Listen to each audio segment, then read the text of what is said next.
So, servus, da ist wieder der Flo. Heute geht es um diese Erle da. Wir machen daraus heute ein faltbares Bankerl, das ich immer hernehme, wenn ich an die Donau gehe, um mit meinen Spätzeln abzuhängen. Man sitzt dann damit einfach ein bisschen vom Boden weg, ist ganz gemütlich und ich hoffe, ihr habt Spaß dabei. Also wir machen jetzt heute alles wieder ein bisschen Zeit drauf, damit die Videos nicht immer so lang sind und es auch nicht langweilig wird. Also, bis gleich.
So, wir haben jetzt ein bisschen hergerichtet.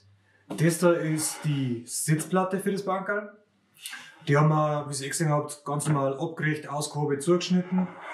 Dann haben wir jeweils zwei Beine und die Querteile dazu. Und unten dann einen Steg, damit die Beine unten besser zusammenhalten. Wie das Ganze dann ausschaut, wenn es zusammengebaut wird, ist quasi so, dass wir oben einen Steg haben, dann knapp drunter einen Steg haben. So rum geht er. So. Und wenn das Ganze verschraubt oder, also ich verschraube es jetzt dann. Ihr kennt es normalerweise, kannst jetzt da ein Domino einfräsen oder sonst irgendwas. Es geht jetzt nur mal, dass man sieht, wie das ganze Ding ausschaut und wie das funktioniert. Das wird jetzt dann verschraubt, schaut dann so aus und wird auf die Sitzplatte aufgeschoben, links und rechts. Und durch das, dass man da drauf sitzt, verkeilt sie das und du hast ein kleines Bankerl. Das zeige ich aber gleich, wie das dann ausschaut, wenn es zusammengebaut ist. Jetzt putzen wir die Teile mal, wir schleifen die jetzt. Fasen wir die leicht, sodass sie sauber ausschauen.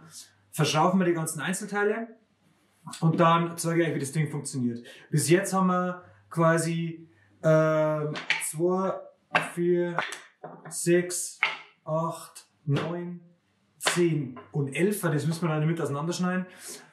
11 Einzelteile für das Ding plus den Spanngurt oder das Bandel, wie ihr das zusammen machen möchtet, das bleibt dann euch überlassen. Aber es sind nicht viele Teile und ihr werdet dann sehen, es ist ein ziemlich cooles Ding. Also, bis gleich.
jetzt ist er soweit fertig.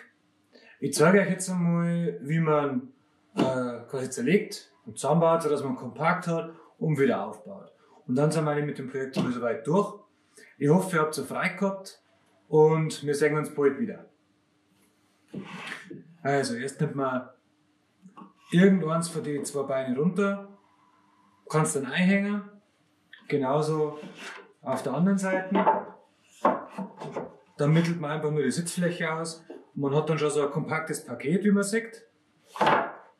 Dann habe ich jetzt in meinem Fall einfach einen kurzen Zugurt, den man einfach da drunter legt. Drauf damit. Einfach nur durchgefadelt. Einmal. Und ein bisschen zusammengeratscht.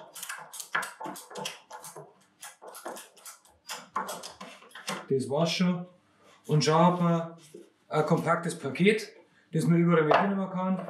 Entweder man nimmt es einfach so, zwickt es unter den Arm, geht dann an die Donau oder irgendwo hin, einfach an einen Weiher. Kann es auch umdrehen und da unten nehmen. Aber man sieht vom Packmaß her, ist das super klar. Und dann, wenn man quasi da, wo man grillt oder wo man sitzen möchte, angekommen ist, macht man das Ding einfach auf, wenn der Ratschen gut mag. So, Ratschen gut weg. Dann hat man quasi wieder das kleine Backerl. Einfach nur eins von den Seitenteilen raus. Das zweite drauf. Einfach ein wenig ausrichten, bis er am taugt. Und schon ist das fix und man kann sich drauf sitzen. Ist einfach ein bisschen vom Boden weg, kann vielleicht drunter noch seinen Rucksack ein wenig reinlegen, wo man sein Bier drin hat und seine Brotzeit. Ja, und schon ist man eigentlich ausgestattet für einen schönen Abend. Ich hoffe, er hat es wirklich getaugt und wir sehen uns beim nächsten Video. Der Flo, servus.